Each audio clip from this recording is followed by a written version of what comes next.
ভগবান আমরা কলির জীব কি কম ময়লা গো?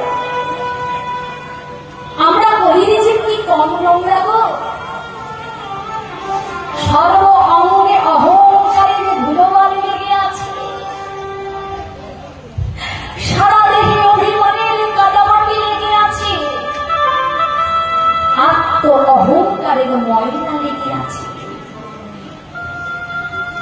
মহাজন বললেন, গো দেহের উপরে যদি ময়লা জমে যায়, বাজারের দামি দামি সাবান দিয়ে পরিষ্কার করা যায়,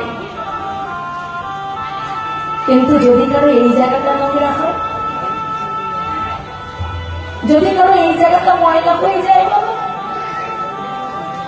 এই জায়গাটা পরিষ্কার করার সাবান কি কোনো দোকানে পাবে বাবা?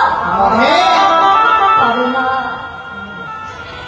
এই জায়গাটা পরিষ্কার করবার একমাত্র রসদ, একমাত্র উপায় হলো সাধুর চরণ ধরি আর হরিনাম সংকীর্তন।